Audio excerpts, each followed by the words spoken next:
You will know me as Skull the Norn. So, combat? Yeah, combat's the best part of the game. A Viking game has a lot of combat. So, if you're here for a game where there's no combat in your adventures, wrong game. Yeah, click over there. Way over there. But this is the game with the combat to stay. Exactly. Just don't. There's a lot of carnage here. There's no link. Don't click. You can try, but nothing will happen. Vampire. You will not escape. You shall stay. Alright, so, combat. Combat works in a traditional manner of combat rounds and initiative. You have an option to use minis, or you can play without minis. The game has been tailored for the more complex version, which is with minis, so you've got options for tactical combat. And every single one of your runes, like we talked about before, is bound to specific abilities. So we were just talking about skills, so each rune is bound to a skill for out-of-combat things, but it's also bound to passive powers and active powers for combat effects. So when you draw your runes, there's 3 levels of crunch in this game. I've had a problem. I've been RPGing for 20, 30 years. Yeah, 30 years. And you 90s babies. I wasn't born. I've always had an issue where you've got players at the table that are, super mathematicians, min-maxers. They create a character that you're just like, why are they adventuring with other people? Then you've got a really imaginative player that just couldn't care less about the numbers and has this amazing concept of a character, and they couldn't hit the broadside of a barn if their life depended on it. But they're really fun to play with. So how do you get these types of characters at your table playing the same system? Well, here it is. Don't we need a refill? I do. That's better. Skål. Alright, so 3 levels of crunch. First level, 0 crunch. Crunch 0, which means you draw 3 runes, you've got 3 actions. Describe what you want to do and count the verbs. So for example, if I say, see some enemies across the battlefield there. So what I'm going to do is I'm going to draw my swords, I'm going to run across the battlefield, and I'm going to stab them in the face. 3 verbs, play 3 runes, it happens.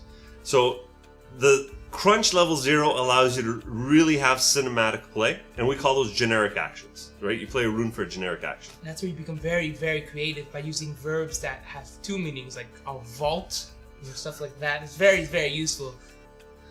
And then your DM hates you. If you can find a verb that does 3 actions, then because I got none. Crunch level 1. Every single one of your runic symbols is tied to special abilities. And if you play that rune, you can trigger that ability. Now those abilities pack a little bit more punch than your, cinematic action that'll just stab someone. They might give you a special ability like Whirlwind and hit everyone around you. So you can combine these cinematic actions with these powers. And so you can say, I play a rune to run up to them, and then I play another rune to do a Whirlwind attack. That works. And then we get to the last level of crunch. Crunch level 3. Dum dum dum. This is where you can take your runes and combine them together to make one rune chain that does a special super maneuver. Like fusion. Ha! Ha! We're such losers. We're such losers. I don't get the reference. Leave a like if you know about this reference. The third level of crunch is where you combine runes to do special maneuvers by putting the runes together. So you'll say, I'll do my Whirlwind attack, and then you can play another type of rune that'll say, like if you add a physical rune to the Whirlwind attack, it'll do an amplify, so it'll double the range, double the attack. Or if you add a green rune to a Whirlwind attack, it'll add a special meta effect of your weapon. So if you've got a blunt weapon, it'll knock everyone down. If you've got a slashing weapon, it'll hamstring them. Piercing weapon, it'll gore them. Things like that. So you can switch between these 3 levels of crunch willy-nilly, anytime. Any player could play at whatever level they want, and even the Norn can play at whatever level they want. They all just work. That's amazing. Can you also put your void rune as well? And it makes sandwiches. Oh my god, that's amazing. Yeah, so generic actions are great when you're a maiden of Ratatosk and you want to just disturb everyone's day. Yes. All right. Or night, because you can just use a whole bunch of generic actions. Like, once I built an entire boat. That got nerfed. That got nerfed real hard. I'm You sorry. need the rest of that story. That's for another video, so if you want to see that video, click here. It took one activation to build a boat.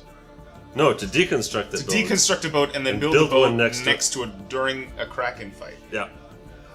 Missionaries were so good. Nerfed to the ground. Nerf bat. Alright. Here's. So we talked about combat, we talked about skills, we talked Yeah. about runes, we talked about traits. What else do we have? What are we missing? Well, one thing we miss is that runes are attached to more than just your active abilities. They're also attached to your passives and skills. So when you build your character, you're going to be choosing a rune that you've selected when you level up, when you buy an essence level. And you're going to be attaching that rune on your board to an active, as well as a passive, and then a skill. And that rune will represent those three abilities. So when you're making skill checks, if you draw a rune that's attached to a skill, it'll be a little bit cooler. You may be able to make a more interesting spin on like the flavor of how you succeed Right. the ability, Actually- especially, right? Lennard, would you be able to open up a book to one of the grids? If you guys are familiar with tech trees, for example, in video games where you kind of level up, So good at this. instead, what we've done is kind of created a power board and a skill board where you start in the middle of the board and you bind your runes, unlocking abilities moving out from the middle.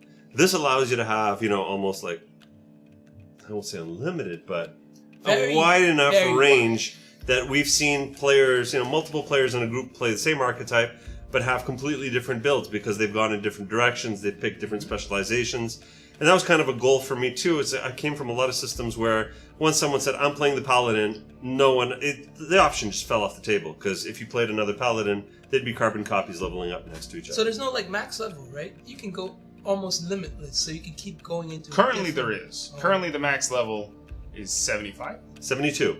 So if you do the 72. math, 24 Essence, 24 Destiny, 72. Okay. But with Lords of the Ash, we have a lot of these really interesting perks and level ups that you can buy with level, so you can continue leveling That's up super beyond cool. and That's just super get more of these immortal abilities. Because I know a lot of problems in games where you level up to 70 and you're stuck there, and you don't know what to do anymore because you can't level up, so you're just doing random stuff.